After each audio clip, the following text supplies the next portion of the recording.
नमस्कार दोस्तों, Ukraine Russia war का आज 37वां दिन है। जितना युद्ध बढ़ रहा है उतना ही अंतर्राष्ट्रीय दबाव भी बढ़ रहा है। पूरे यूनिवर्स में इस विषय को लेकर चिंतित भी है, क्योंकि इस वॉर में करीब 1 करोड़ से ज़्यादा यूक्रेनियन अपने घर से बेघर हुए हैं और कईयों की भी मौत हो चुके हैं, और जिसमें बहुत बच्चे भी शामिल है।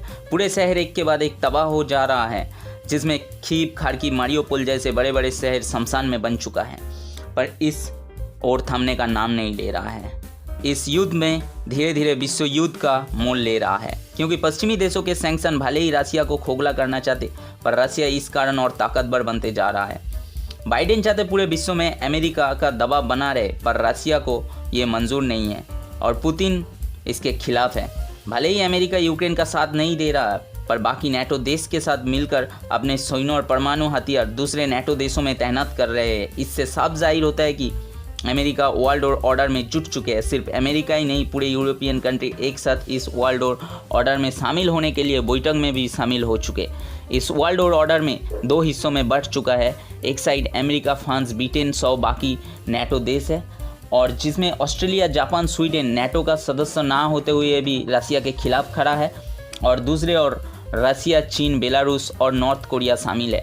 पर सवाल ये है पूरे विश्व के लिए कि इंडिया अब किसका साथ देगा, अपने दोस्त रशिया का या बिजनेस फ्रेंड अमेरिका के साथ बाकी यूरोपियन कंट्री का।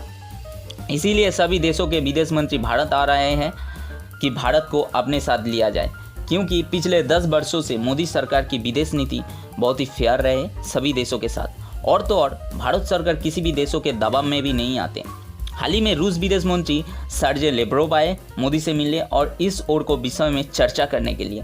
जो बाइडेन भी भेजे अमेरिका की अंतर्राष्ट्रीय अर्थनीति की NSA के सदस्य दिलीप सिंह को, और ब्रिटेन विदेश मंत्री एलिजाबेथ ट्रेस भी आए भारत में, क्योंकि सबका मूल लक्ष्य यही है कि भारत को अपने ओर खींचा जाए।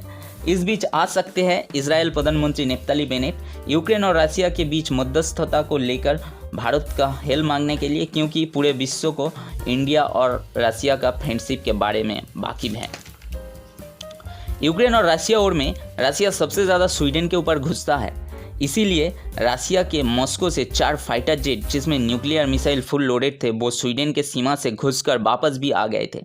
इसका साफ कारण रशिया यही बताना चाहते कि अगर कोई भी देश यूक्रेन को सपोर्ट करेगा तो इसका परिणाम वर्ल्ड वॉर या तो न्यूक्लियर वॉर हो सकता है, क्योंकि स्वीडन नेटो का सदस्य बनना चाहते थे रशिया को बढ़ते दबाव के वजह से।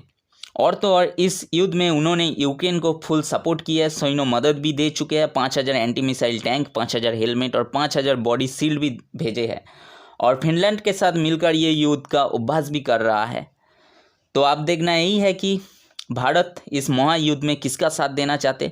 वर्षों से साथ देते आए अपनी दोस्त रशिया की, या हाल ही में ठीक हुआ संबंध अमेरिका के साथ बाकी नेटो देशों की।